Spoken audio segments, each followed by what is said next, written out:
Começo eu hoje, então. Boa noite, Didi. Nosso 35º encontro de Histórias com Osho. Boa noite. Boa noite, gente. Vamos chegando. 35º? 35º encontro e o nosso convidado, nossa, tem histórias bem importantes aqui no Brasil. Para mim, especialmente, eu posso dar meu testemunho. Participei de trabalho zen dele, chamado Kyo, muito lindo, um dos trabalhos mais lindos que eu fiz de meditação na minha vida. E ele também me presenteou com uma coisa chamada Divine Healing, que é uma sequência de exercícios que, nossa, eu não conheço coisa melhor de bem-estar. Começar o dia com aquilo, uau! Lembro que eu praticava, a primeira experiência que eu tive foi com o Amod. Pode ser? O Amod, Pode. Eu acho que o Amor aprendeu com ele. Alegre, na tua terra. Ali no Carnaval com Vireste. E tinha Divine Healing de manhã. E acho que no Guarujá também, teve na praia, né? É possível. O Amor que pode ser que esteja nos assistindo, se tiver, já tem o nosso abraço daqui. O Amod incorporou isso e até hoje deve usar, assim como eu uso até hoje. Eita, nós. Quem usa uma vez não esquece mais. Maravilhoso, maravilhoso. Vamos dar os recados, né, Didi? Vamos. Na verdade, dicas, agradecimentos e recados. Então, como essa é uma entrevista gravada que a gente vai reproduzir, e o convidado preferiu fazer em inglês, porque ele, embora nascido em Portugal, ele tem, pela história de vida dele, ele tem mais fluente o inglês do que o português. Então, ele pediu que fosse em inglês. E a gente gostou porque também ele pode mandar para as pessoas que ele conhece que não falam português só, né? Enfim. Então, ela tem umas partes que são em português, a gente fez uma mistura, mas a gente deixou assim mesmo, porque ficou interessante. Mas então, como vai ter legenda, melhor assistir no laptop, ou se for só no celular, bota ele deitado no horizontal, que vai conseguir ler melhor. Isso. Nossos agradecimentos à equipe Histórias com Osho, Marisa Rotenberg, Miguel Fine, nossos grupos de apoio, Osho Sem Fronteiras, Gabriel Sananda e turma, agora com 2 novos, a Boda e Champac, com textos lindos já postados na página. Olha, fazia tempo que um texto do Osho não me tocava tanto como esse que o Champac postou essa semana no Osho Sem Fronteiras. Recomendo. Então, Osho Nova Realidade, Francisco Siqueira e os nossos queridos que estão sempre com a gente aqui. Já tem uma turma bem interessante, a nossa sanguinha. Nossa sanguinha do coração. Então, agora o último recado, último aviso, comunicado oficial. Não somos nenhum canal oficial do Osho. Somos apenas um grupo de amigos que gosta de contar histórias. Sim. Eu estou aqui compartilhando no Osho Nova Realidade, Osho Sem Fronteiras, para todo mundo poder acompanhar e estar conosco. Então, vamos lá? É um trabalho, tá, gente? Aqui é tudo na unha, entendeu? É tudo no osso, ao vivo e a cores para vocês. Então, eu vou colocar também agora a nossa entrevista tão gostosa. Que história é essa? Vou só aguçar um pouco aqui vocês. Que história é essa dele? Muito legal, muito cheio de coincidências, de histórias e de acontecimentos. Espero que vocês curtam também, como a gente. Vão curtir, né? Que é uma delícia. Então, bora lá? Vamos. Bora. Fui. Então tá, vou desativar aqui também. Bora.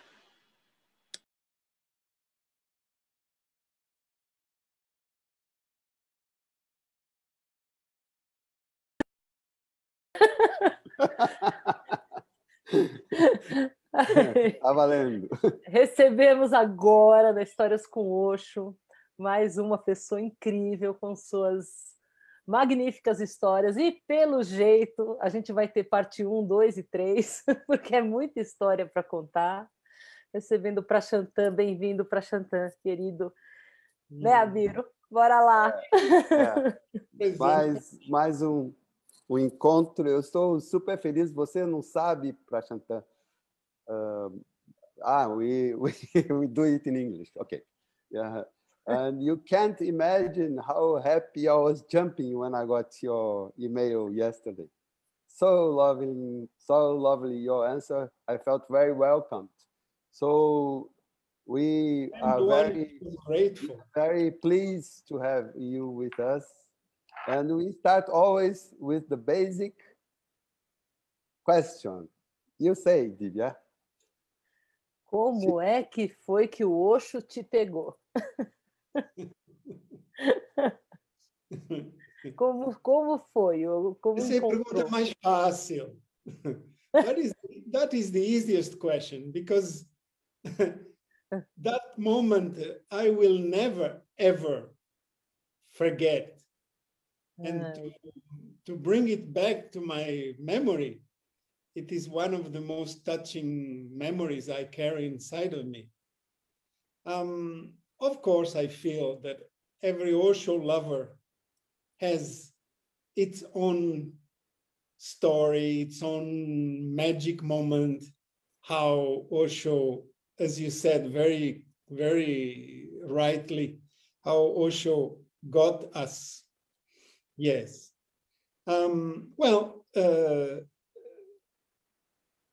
I tell you my mini story, because it started actually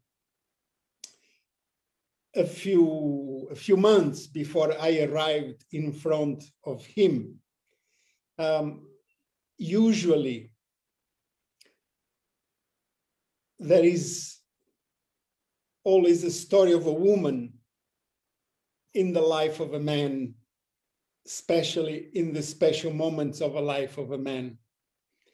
And in fact, as I said, it started in the immigration office in Tokyo.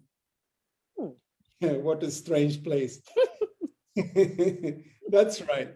I was lining up for the extension of my tourist visa in Tokyo, and the lady in front of me was a very attractive red hair, long hair, dressed in Indian clothes. And I couldn't help starting some kind of a conversation with her. This conversation didn't go on for more than 10 minutes, just the time when her turn came up to go to the counter. She also was applying for the extension of her visa. And off she went, and then a few minutes later, it was my turn. So I went to another counter. I got involved into that bureaucracy of that moment. And when finally I was free from that situation, first thing I wanted was to meet that girl again. She was gone. I couldn't find her. Anyhow, the memory remained. And a few months later, I found a book, which was at that time in Japan very rare to find English books in the bookstores.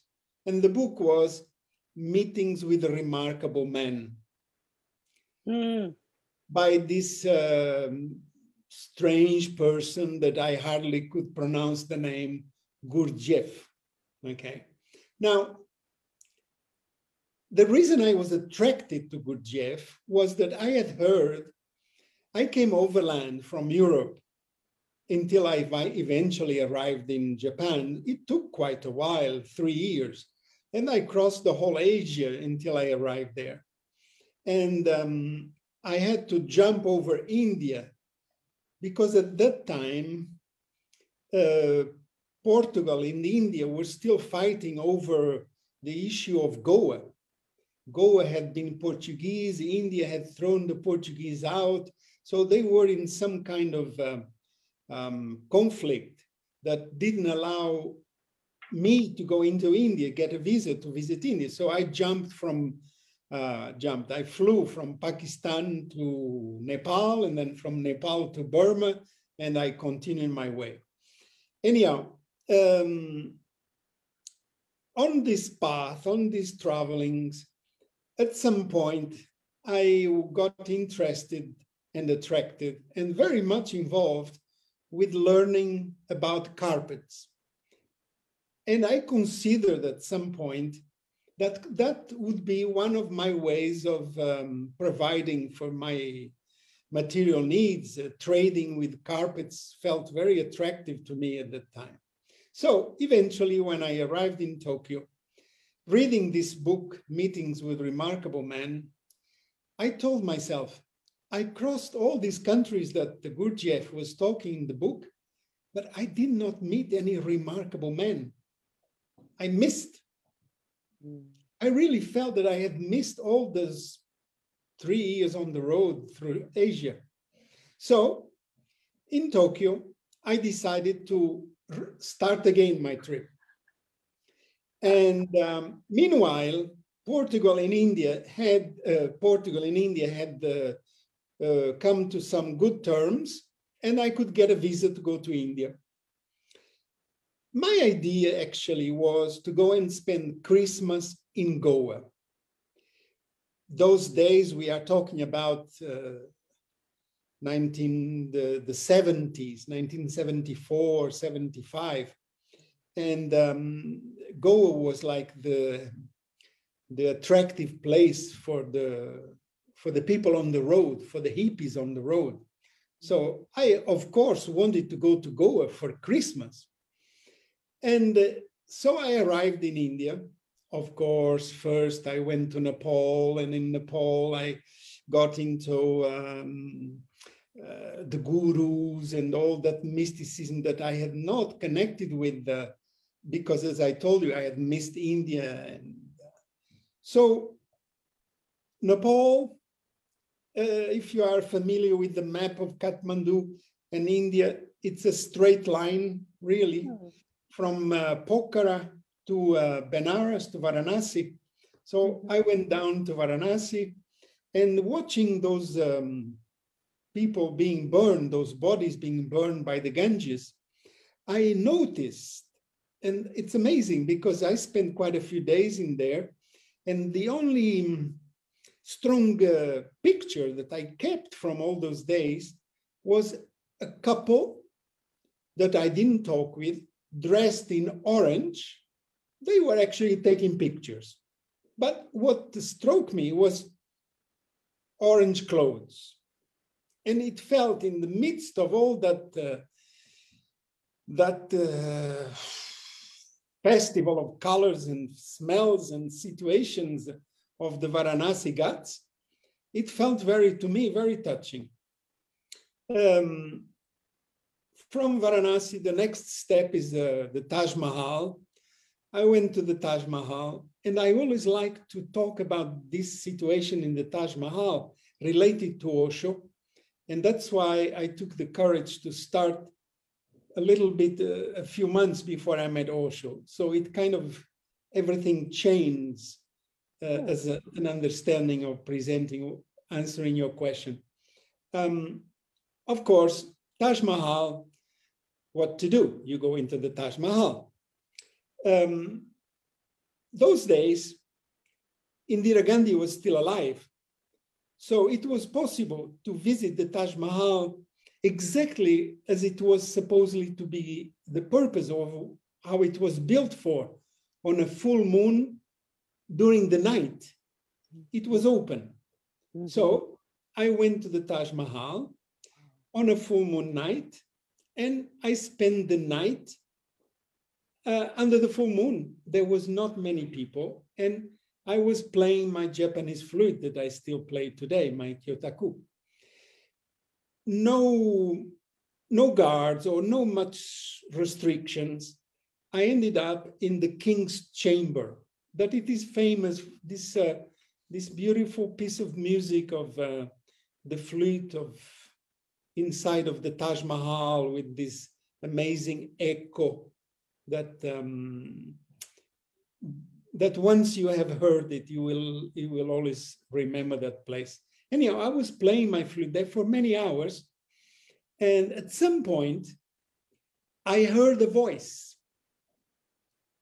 Of course, projection, dreaming, whatever, but I was convinced that I heard a voice saying, "Good, now come home." I opened my eyes. Usually I play my flute with the eyes closed. I opened my eyes, I look around, and actually I saw the guard making a sign, kind of saying, time to go out, to close, I don't know. So I walked out, full moon, very magic situation, very magic moment. And the next morning, having been in the Taj Mahal, having gone through these amazing vibrations and really mysterious moments, I felt that I had done my visit to Agra. So what to do next? Let's go to Goa.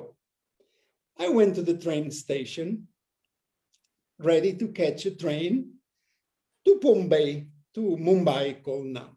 Okay. Mm-hmm. In the line of the train, there was a couple, again, dressed in orange, not the same that I had seen. By the way, later, that couple that I saw in Varanasi was Japanese Mira, who left her body. The painter. It was her, yes. With her, at that time, partner, who was a German man called Govind, also a painter himself, and a teacher of painting and of Japanese art. Later, of course, we became good friends, but those were the couple I met, I saw, I didn't meet them, in Varanasi. Now, in the train station of Agra, I see this couple, orange. Of course, foreigners, we start talking. And I tell them my story, I'm going to go. And I had created this dream because at that time it was possible that I would arrive in Goa by boat. There was a ferry that would leave Bombay and would arrive in Goa by boat.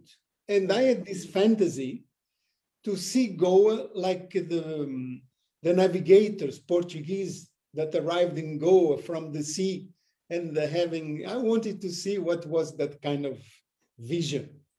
Now, the lady, who also later became a very good friend, and I remember their names well. Now, the lady tells me, that's not the way to do it. Because if you go to Bombay, you get lost in that amazing confusion of the big city. Why don't you go to Pune and catch a bus? Because then there is a direct bus to Goa, and you avoid the big city. Now, it sounded the perfect tip. You know, on the road, you are always looking for the latest tip that makes your life more comfortable. And so, instead of buying my ticket to Bombay, I bought it to Pune. Coincidentally, the train were like half an hour difference. And off I went to this place that I had never heard about, called Pune. 30 hours train, arriving in Pune 1 or 2 days later, 2 o'clock in the afternoon, immediately go to the bus that at that time lived in front of the train station. They tell me, yes, the bus leaves at 8 o'clock at night. So I have about 6 hours. And after all this long journey in the train, you are dying for a shower. Those days, it was very common around the station, the train stations in India, to have what they call the Dharamsala, which is a place with a cot for 3 rupees. You lay down and you could have a shower, could have a wash, usually quite clean. I used a few of them. Mm-hmm. So I go to a first guy I meet. I remember him so strongly. Was a foreigner.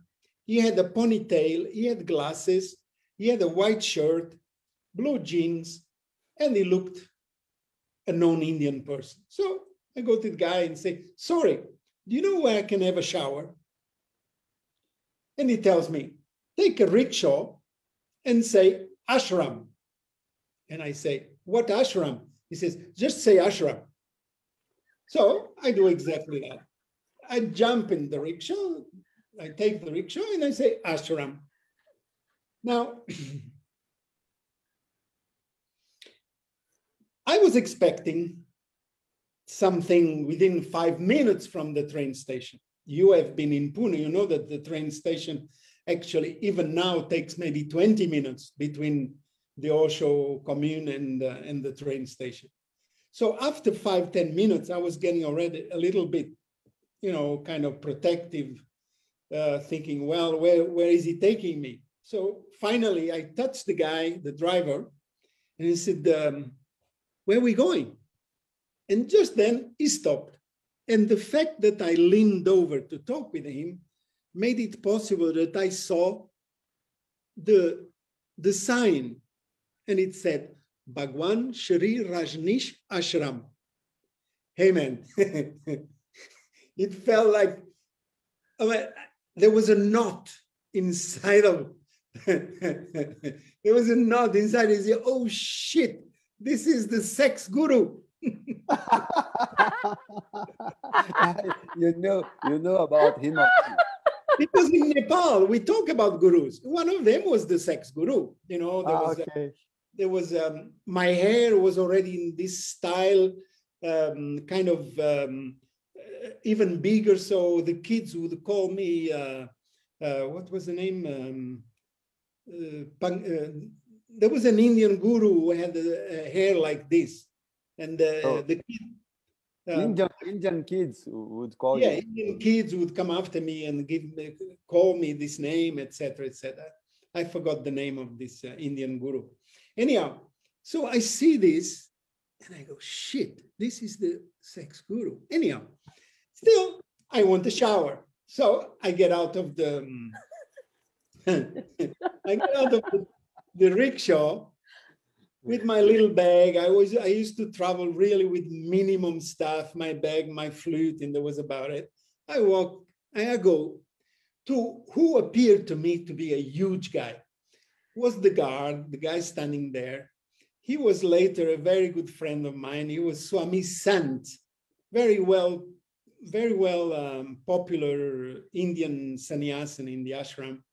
And I go to him and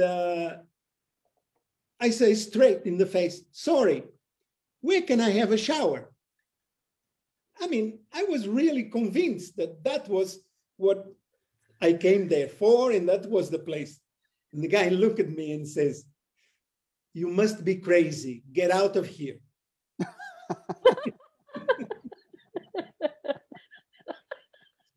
Exactly. But it's so present, all this sequence in me. And it was already almost 50 years ago. It's amazing. Exactly. Oh, man, you must be crazy. Get out of here. At that moment, I was really in confusion. I didn't know what to do. So what to do? Go back to the station. So I turn around I was going to the same rickshaw that had not moved away from the few moments. I don't think it was even 2 or 3 minutes. I was going back to the rickshaw. And when I had my back to the door, I hear a voice, Jose, Jose. That was, still is, my passport name. Okay. And it was the name that I used before. Osho told me that my name is, as you know, Prashantam. Well, I turn around and say, who knows me? You know, brother, it was the girl from the Japanese immigration office. Wow. Ah. Wow. Ah. The one in Tokyo you met The one before. in Tokyo. Wow. And I tell you more. She tells me, she comes, I meet her, I remember her name was Darshan.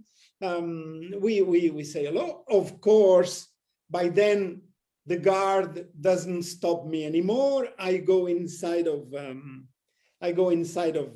ashram, which at that time it was practically empty. There was very few people. And she tells me that about 3 or 4 days ago, she was having very strong dreams about me. So those days, practically anybody could just go to Osho's garden and talk to him. So she had gone in and talked with him and told him about these dreams. And he tells her, sit by the gate, he's coming soon. Nossa! Osho's magic. Ai! Her job in the ashram at that time was to polish malas. As you know, the first malas that we were actually with the woods around the bottle. Exactly. They were made in the Osho in the we call it the mala shop in the ashram. And her job was to polish the locket. Okay. Now, she had been there for 3 days. All this is what she told me. Okay. She hadn't been there for 3 days. And on the 3rd day, she was already start looking a bit disappointed that nobody came through, etc. Imagine. That's when I showed up. Okay. Now, there is a few extra things in this story because, you know, as I said, we all have our precious story of meeting Osho. And I nourish my own story with such gratitude and venerance that yes, this opportunity to share it with you, and is truly, you know, bringing me back to the most beautiful meditation. It's like sitting in front of Osho and remembering all those moments, you know. Anyhow. We walk inside of the ashram. As I told you, it was a very empty place at that time and very small. There was basically only 2 buildings. The first building, there was not yet the Buddha hall.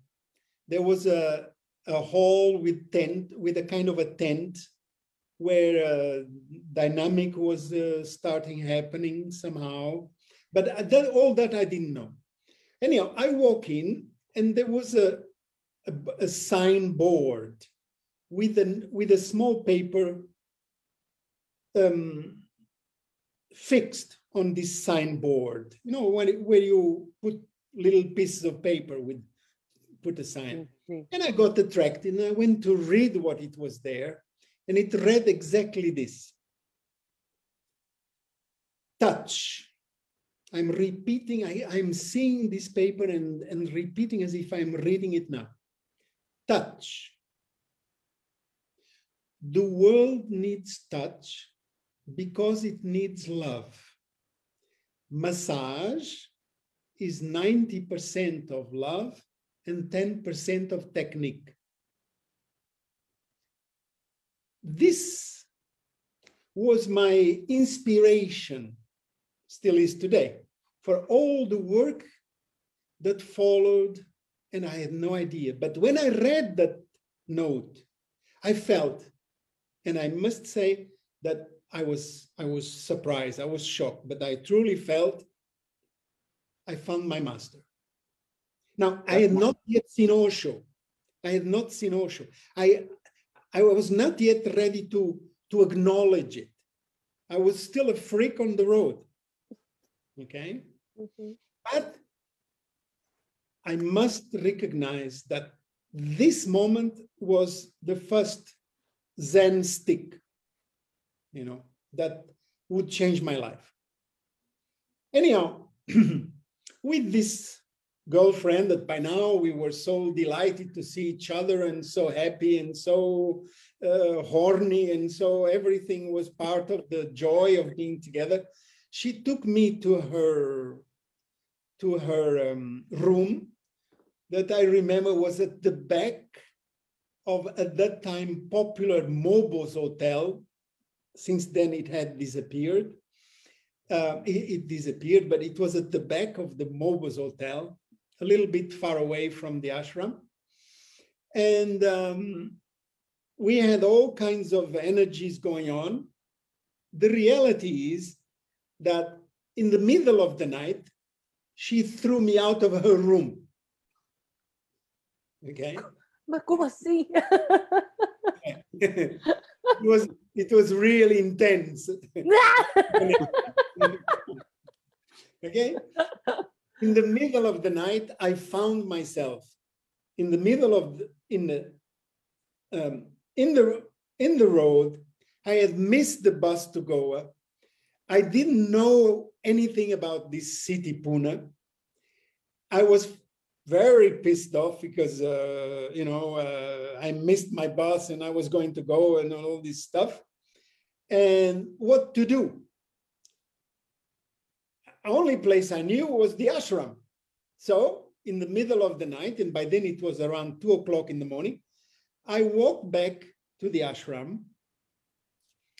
When I arrive in front of the ashram, this young man, again, Toshan, we became great friends later, American guy, sees me and says, "Wow, you are already coming for dynamic?" I have never heard of dynamic. I've never heard about dynamic. I don't know what the guy is talking about. Okay? Que cara empolgado para dinâmica. And I said, yes. What else could I say? Okay? All right. Now, those days, in front of the front door of the ashram, there were 2 small walls that were kind of the entrance to what is now property of the commune, where the big Buddha Hall pyramid is. But those days, there were these two small walls that actually later I found out were called the smoking temple. And these walls were somehow wide enough and long enough that I lay down there, okay? It was 2 in the morning, what to do? So I lay down there. Those days you could sleep anywhere. So I lay down there, and Toshan, when I was laying down, comes and covers me with some blanket. Hey man, I had been on the road for 3 years.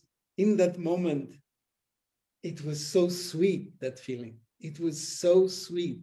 It was like, wow, I'm home. Okay. And this I'm home came back later. But anyhow, so slept for a couple of hours. Eventually it was time for dynamic. There I went to dynamic. Those days there was no checking, anybody would come in and out of the ashram. There was no controls, there was nothing, you just walk in. So I walked into this, in this place that it was already called Buddha Hall, but it didn't look like put a hold of now. And during my first experience of dynamic, which was one of the most terrible moments ever in my life, where I thought everybody's going crazy. And now I know that I'm going to Goa. I won't miss the train, the bus tonight, for sure. I am 1000% that I'm going to go.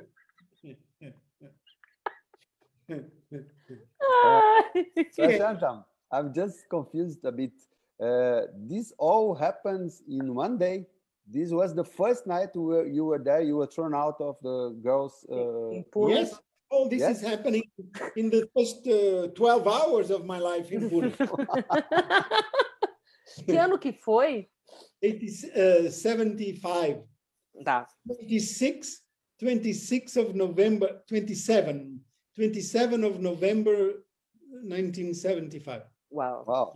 Wow, wow, wow. Yes. Now, after dynamic, okay, there is free chai. Wow, free chai, man. Those days in India, anything free was like, I want some, you know. Anyhow, free chai, great. Then let's go and see the guru. I'm here, man. At least let me see him one time.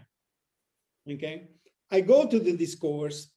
There was about maybe 30 people, not many, compared to the numbers later, right? Not many. You know. Of course, I'm sitting at the back, you know, like I'm the very last one. He comes in. My first impression was, wow, great. He's a small guy. And myself being a small guy, I thought that was a good sign. Okay, because I had made this image of the guru like, you know, like some kind of 2 meters 50, omnipresent.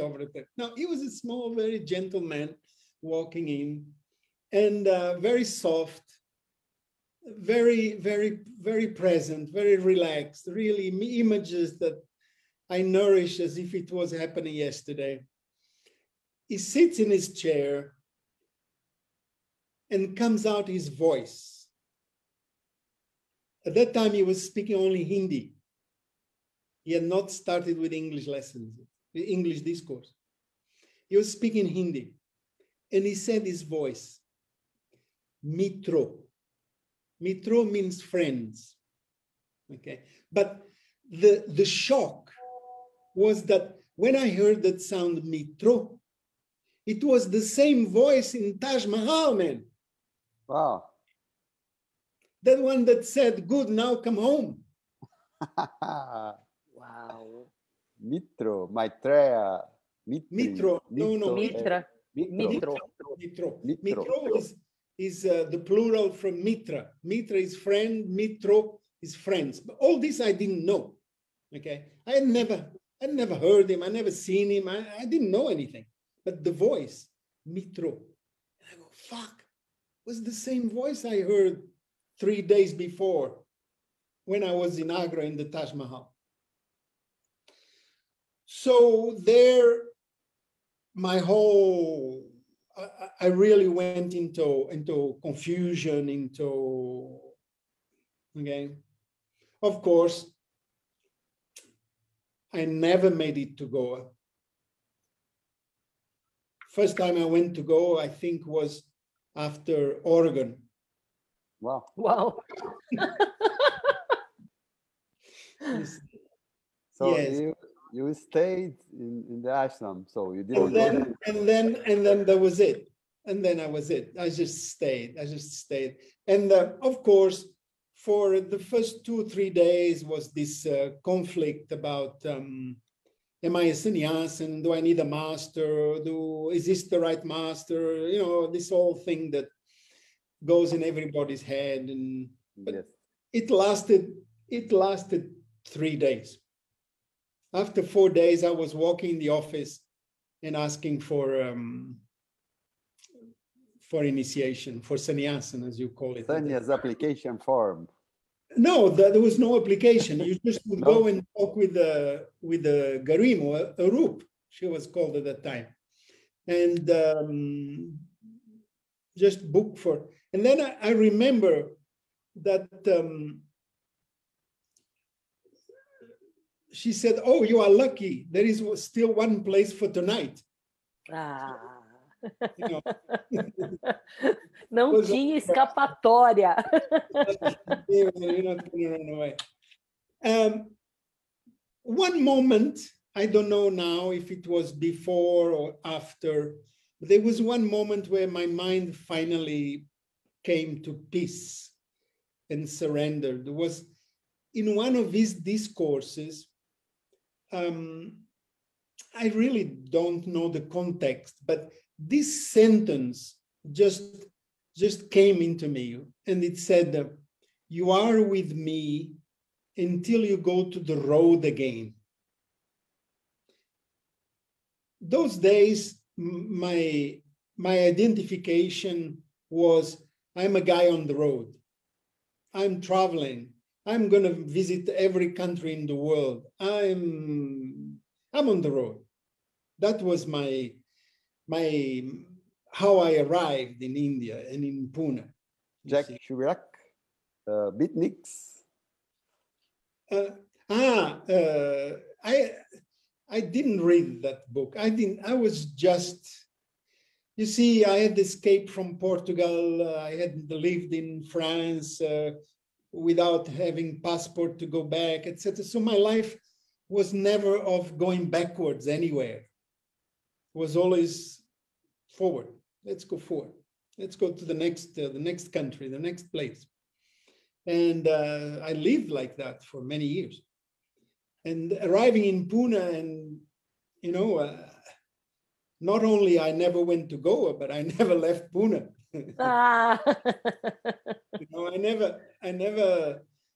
I never had to go anywhere. I finally, in 2008, chose to return to Europe, but still today, I am a Pune guy, ashram guy. Okay, but then you got your first meeting with the master, like you're gonna take sannyas. Well, you see, when I arrived in front of him, again,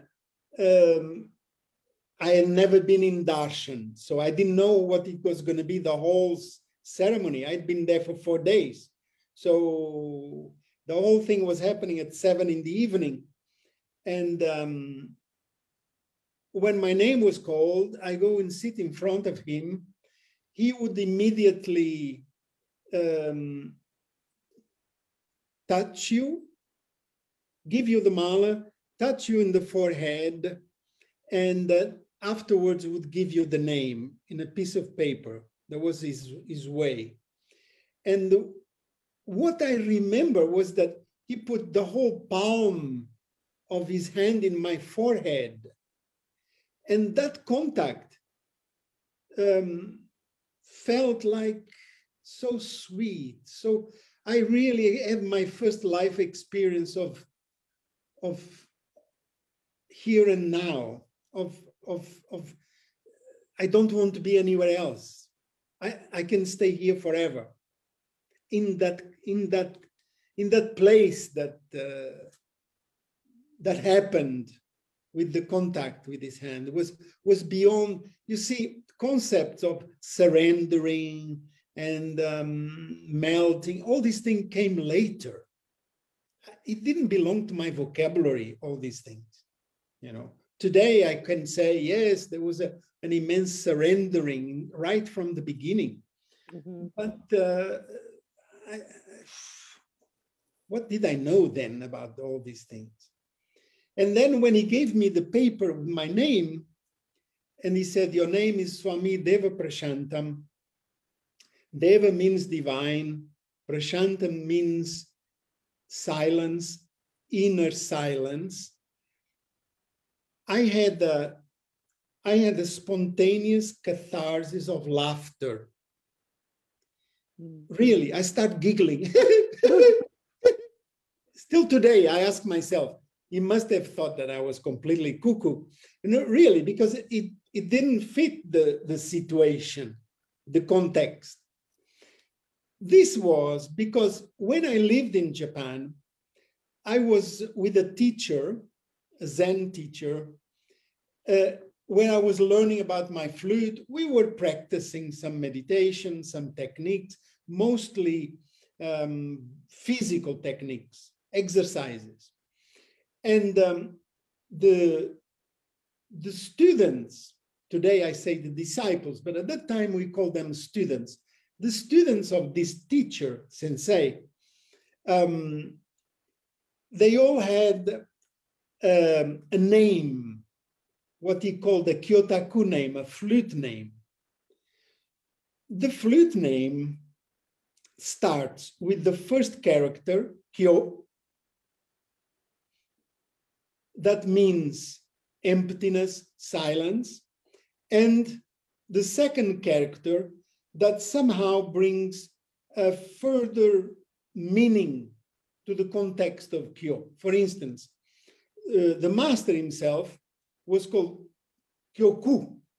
Ku means sky. So we could translate that his name was empty sky. And so on and so forth.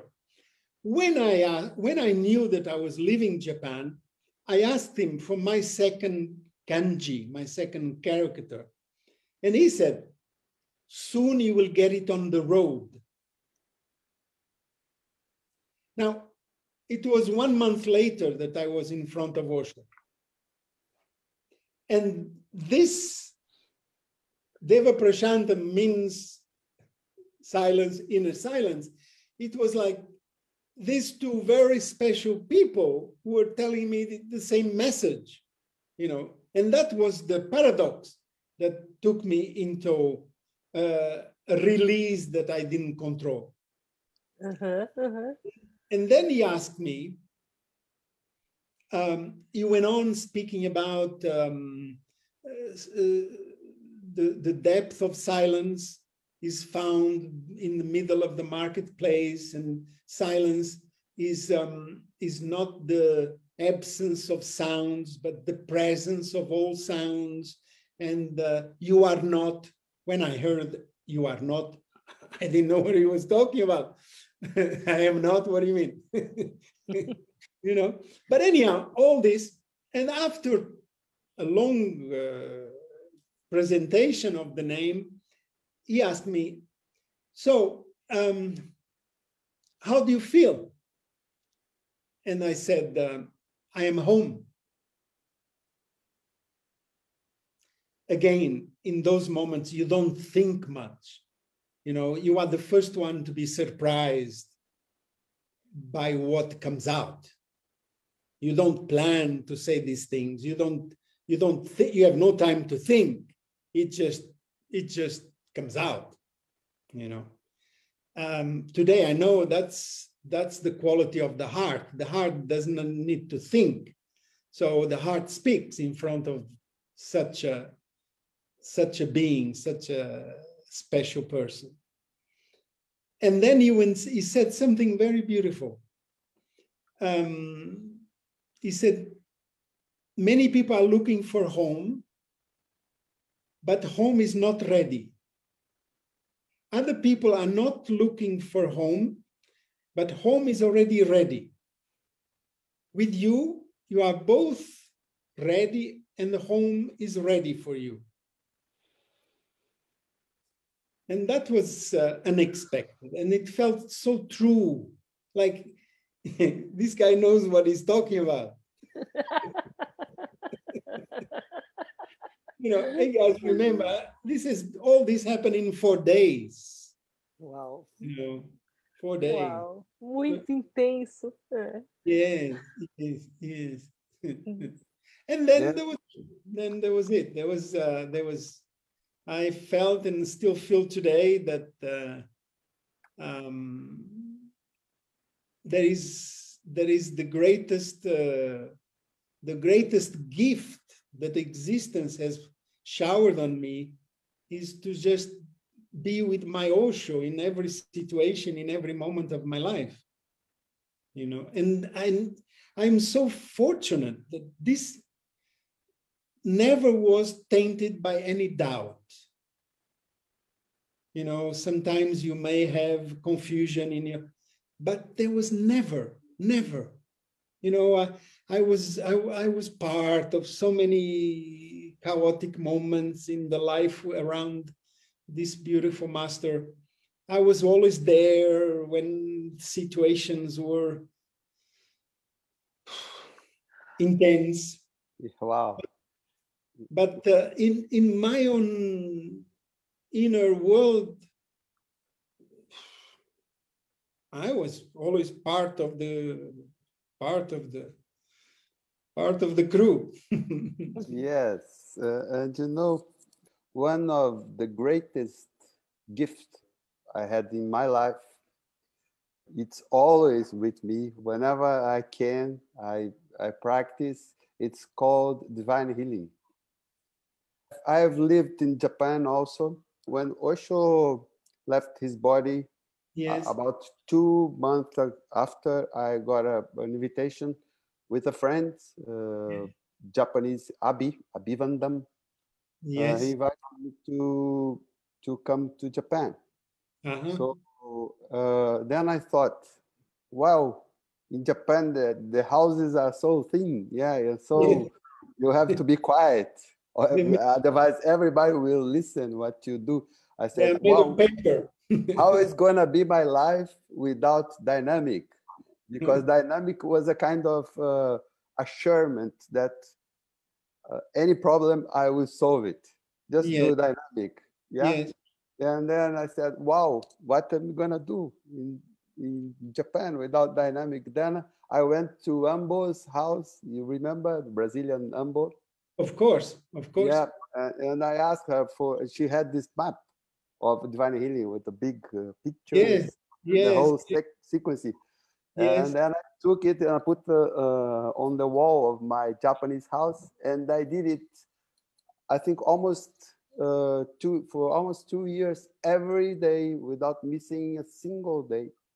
It was such a process, beautiful, opening. I still practice it every day. Still you do, yeah? Every day, and I teach it, and now there is students of my students of students. You know, it's just, and again, another beautiful gift from Osho, that when you see divine healing, the training actually took off, started after we came back from Oregon, from Rajneeshpuram. Okay, that's when the trainings took off. And I was suggested to present a proposal for a training around the work that I was doing, that before was called shiatsu. And I approached my dear friend Abiana, who was an acupuncturist, who is still, I think, and suggested, hey, let's put together our things, because we are in the same subject, in the same world, and make a training. And we presented our proposal, and we wanted to call it Oriental Healing Arts. Okay, that was our territory. Mm-hmm. The answer came back, always, it was always, we have to ask him, and then the answer came back from him. So the answer came back.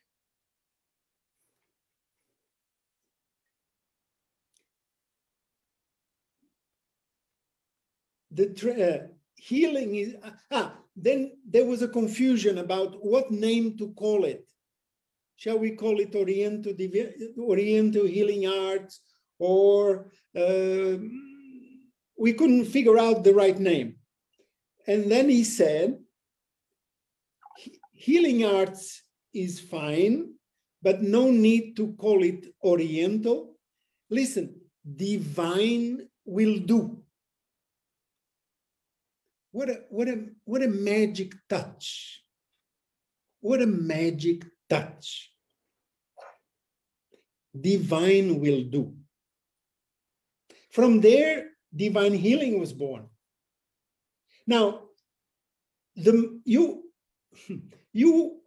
prepare yourself to go into safe territory, knowledge. That was my territory, okay? What I knew. The master takes your safety away and gives you the universe, divine healing, because nobody knew what it was, divine healing. You know, divine healing was born from him. Then I made research in the texts from the discourses, and I found out that there were many times when Osho talked about healing, and he always called it divine healing. He had spoken about divine healing. I managed to have about 600 pages of downloads from his books. Wow. About divine healing. All about divine healing? All about divine healing. Well, these courses where divine healing was being mentioned. Okay. Okay. Right. And from there, of course, I was inspired, motivated, guided to what is still today Osho Divine Healing Arts. Wow. You know. You still teach divine healing arts up to today? I have no choice. Until my last breath, my Osho is so alive. Yes, because I love it so much, so I'm interested. This is a personal question. It's like you know, the body gets old, and many reasons to find complaints if I need some. Did you bring it to the Human University? Sure. Because they had this martial arts there. It was called Osho. Yes, Osho. Viresh loved those exercises. Eu aprendi lá também. Aprendi com o pessoal do Viresh. She says she learned with Viresh people. Amod was practicing a lot. Yes, he learned with me. He was one of my. He still lives in Brazil, I guess, no? He lives here in Porto Alegre, where I am. In Porto Alegre, exactly. Yes, he lives here. Yes, and Viresh, when I was at the Human University, Viresh used to come every day to those classes, and wow, everybody used to give me positive feedback by saying, you know, it's the only way we managed to have him doing some exercises. But I mean, for me, it's so great. It's just filling up with light and energy. I feel so refreshed and centered every time I do it. So it's amazing. I love it so much. But we spoke about dynamic before, you know. Of course, I don't jump the way that I did for so many years, but I feel I live in dynamic. You know, after falling in love so much and learned a real message through that practice of meditation, you don't pray, you don't do it anymore. You are it. You know, and indeed, that's the gift of meditation, particularly the techniques of Osho, from my understanding, is that it will come to a point where there is no more doer. There is the being of it. You are in that space. You know. Wow. Oh, Divya just told me just before we were waiting for you to come to the Zoom platform for this meeting. And she just told me she saw a video that you explaining the dynamic meditation, and she enjoyed very much, because both of us, we are lovers of dynamic. Still today, I don't do, of course, the same way. I even can't, because my back doesn't allow me to jump like that. But you know, always there is a way to do. Yeah. I was the first Osho lover, sannyasin, to bring dynamic meditation to Russia. Russia, wow. Nowadays, right now, every day, there is probably a few thousand people practicing dynamic meditation every day. Wow. They love it there. They love it Yes. there. It just Wow. fits so nicely with the, you know. Yeah. I go to China. Of course, what else can I share? Dynamic meditation. In the beginning, they asked me, can we call it morning exercises? Because we could not use the word meditation. Okay.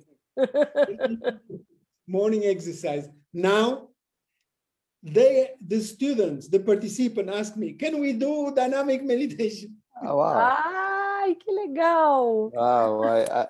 I think dynamic is such a great tool, such a gift to humanity. Humanity. Listen, Abiro and Divya, it changed my life. But I know that it could change the world. Yes, absolutely. The fact that it changed my life is irrelevant. But that it could change the world, that's a message that one day somewhere would be, I don't know, some guy standing on those United Nations discourses and tell all these guys that talk about solutions for the world, we have it. We have it. We can make a new world. Let's make dynamic meditation to everybody. Wow, that's beautiful. Yeah. Maybe soon this pandemic is over and we can meet and do dynamic with people. Yeah. So now that you spoke about this, it's been now more than 1 year that Yes. We are I'm 1 year at home. Me. We are really confined. But in many different situations in my past, I have truly bowed to Osho for the benefits that he has brought into my life. But in this particular period of this last year, once again, Osho saved my life. In all forms, in all ways, in the small details, in living without fear, in coming back to the moment, in being ready to whatever comes. I mean, these are metaphors. But if there is a period that I can truly say, wow, I don't know what I would be without Osho. This has been the period, Yes, absolutely. And then it comes also this agony that how to share it, how to share it. Yeah, I just disagree with you when you say it's not relevant that it changed your life. It's very relevant because you inspired so many people as me and other people also for so many things. And well, I don't know how much can we go more. It's almost 1 hour. It's okay for you if we keep going a little more. I lose any concept of time when I am with Osho. Yes. But Abiro, I do need, and please allow me to take these few moments to say it. I do need to say that what motivates me to expose and to give so much of what may be personal or not is only with the intention to make the world, you and anybody who wants to listen, to make people really receive the message that Osho is so alive today. Yes. That is what I care the most. Absolutely. Again. I am just another flower that blossom in his garden, but there is millions, there is millions. What is really relevant, but tremendously relevant, beyond the fact that thousands of his books are all over the world. You know, he's so much actual. He's so much now the one to listen to, the one to really feel inspired from. Beyond his personality, beyond his body, beyond the man that I watched and I bowed for the last 16 years of his life, but his message, his wisdom is so much needed and so alive for those who will listen to it, you know. Yes, then of course you have your story, Divya has her story, I have my story, and you know. Yeah, stories are stories. That HcO that you participated, look at this story, okay? Because it's another beautiful Osho story, okay? Maybe, was it a HcO that finished on the 31st of December, the one you participated? I'm not sure. I don't think so. Was it the HcO where Vivian was also participating? No, was not the same. Okay. Ah, não foi com Vivian? I did it with Yashin, Anurupa. Yashin is still in Alto Paraíso, maybe. No, he's not. He's in Santa Catarina, South, with Vasant Swaha. Vasant came to Brazil now? But he's living there. He has his own people, yeah? And then Yashin is with him. I mean, Prashantam, what you gonna talk about the HcO with Vivian? Okay, there was a HcO group that finished on the 31st of December. I don't know which year, but it finished on the last day of the year, okay? Now, we finished HcO. Everybody is in the space that you know, myself too, because I participate. I was living at that time, staying at that time with the Prashantam and Urmila in Rio. They had a flat, beautiful flat, near Ipanema, near the beach, okay? All right, it's the new year. I come from HcO, I say, I go to the crowd, to the multidão. Everybody's celebrating in the middle on the beach. From Ipanema, I walk to Copacabana. All right? 1 million people. 1 million people. 2 million. 2 million. 2 million people. Okay. So by then I had reached Copacabana. Okay. I walked from Ipanema to Copacabana. Okay. I am in the middle of this multidão. All the Yamanja ladies are putting little boats on the water with candles, and all this is going on. And I'm by myself in the middle of this. And believe me, suddenly I hear, Prashantam! In the middle of 2 million people. Of course, it was another sannyasi. But in that moment, what really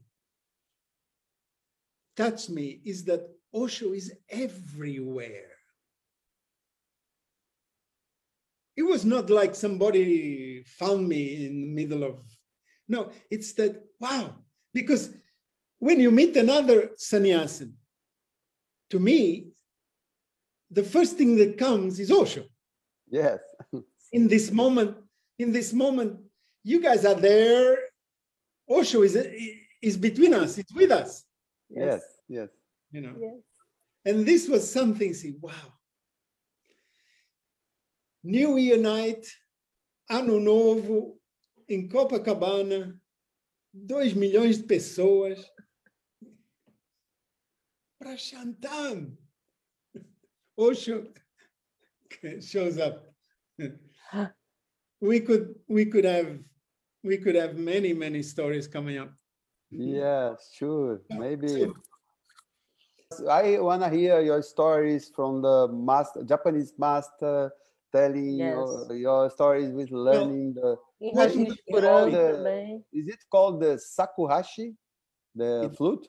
Well, you know, the flute is called kyotaku. It's from the flute that comes the name of the group. Okay. Kyotaku. Taku means sound. Taku. You know those wood that you hear in the temple Zen? This is called taku. Taku is the sound. Kyotaku is the sound of Kyo. All right. Yes, if what was not too much, I would ask you to play a little for us. For the end of this talk. Yes! Ai, gente, que emoção!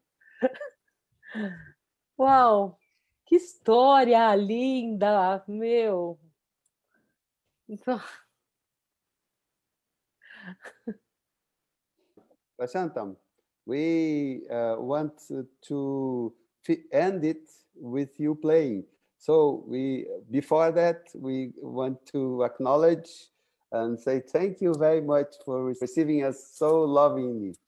Thank you. É o mesmo prazer que um abraço, tomar um cafezinho juntos. Tá bem. Caminhar na praia. Dívia. Agora eu reconheço você, me recordo muito, muito de você, é evidente. Conheço, sabe? Sinceramente, eu voltava, quando voltava de Puna a Portugal, raramente, a minha mãe se lamentava que eu não falava mais português. Ela dizia, por que é que falas brasileiro? Porque em Puna não havia portugueses. E que, naturalmente, a maior parte dos brasileiros não falavam muito inglês, não é? Então, eu acabava conhecendo todos eles. Eu lembro de você tocando no Kio a música do Lulu Santos. Nada do que foi será. Eu não conhecia esse Lulu Santos, eu não conhecia ele. Mas há pouco tempo eu vi um programa que era The Voice do Brasil e acho que o Lulu Santos era um dos juízes. Sim, ele mesmo. Né? Eu nunca tinha visto o cara, eu não sabia como ele era. Porra, que bom falar com vocês, cara. Sinceramente, foi um presente, assim, de irmão para irmão, de irmão para irmã. Foi, assim, uma coisa muito, muito bonita. Isso é muito... Primeiro, a gente se diverte muito. We have lots of fun doing. And we feel this loving atmosphere. It's always calm, you know?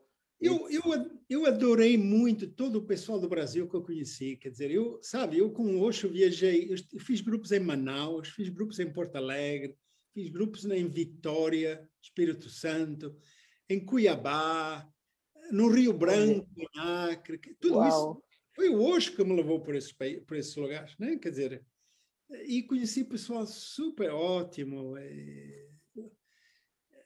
Não, o Brasil é um lugar que me ficou no coração. E você no coração dos brasileiros, pode ter certeza. Tá bom. Olha, este flauto, quando eu recebi dele, eu só tenho flautas feitas pelo mesmo mestre, que é o Koku Sensei, que só ele é que fazia estas flautas, que são muito compridas, está a ver? O shakuhachi normalmente acabaria aqui, mais ou menos. Entendi. Tá? Esta tem mais isto comprido, está a ver? E cada flauto tinha o seu mantra. Quer dizer, uma peça destas é um Stradivarius. Você com $50.000 não compra uma flauta desta. Uau! Até porque não encontra elas. Entende? Então, cada flauta tem um mantra gravado à mão pelo mestre. Como é que é o nome dele, do mestre?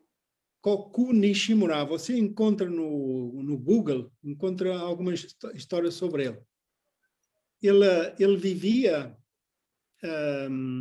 em Kumamoto, no sul do Japão, onde eu vivi também. Neste mantra, que são 4 kanjis, 4 caráteres, é Fu Chou Fu Metsu. E a tradução é Never Born, Never Died. Wow. That's what's written in the Osho's. Só que eu tinha este flauta 12 anos antes que o Osho faleceu.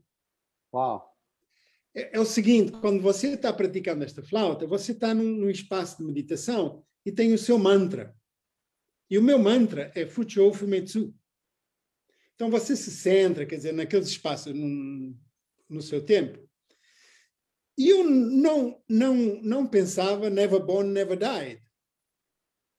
Quer dizer, eu pensava Fuchou Fumetsu. Está entendendo? Depois, um dia, eu vi na tumba do Osho e muitas vezes, eu toquei este flauto lá no Samadhi de Osho, né? Tudo bem. Então, olha, um grande abraço, uma imensa gratidão e que estejam em boa saúde, continuem assim super lindos como estão e até breve. Até breve. Muito obrigado. Tchau. Namastê. Tchau. Namastê.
HcO. HcO.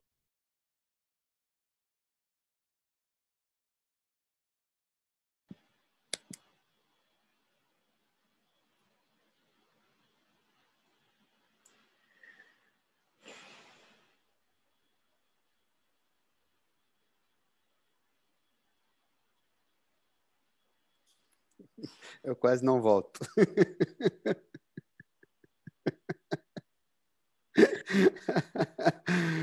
Ai, ai. Gente que esteve com a gente, muito obrigado. Obrigada, gente. Namastê a todos. Essa ondinha ela vai fazer assim ainda, como os próximos 13 dias cresce essa ondinha. Nós acabamos aqui com tem sempre os nossos fiéis conosco e mais uns presentes queridos. Sim. Gente, próxima semana tem mais o encerramento da temporada. Grand finale. Isso. Semana que vem é o season final. Ai, também lindo. Não vou contar. Quinta-feira vocês ficam sabendo. Isso, né? A gente divulga para vocês. Boa noite a todos. Eu suspeito até que ele pode estar entre a gente aqui, em algum momento nos assistindo. Nosso convidado. Gente, obrigada. Super beijo. Namastê. Namastê, até. Boa noite a todos.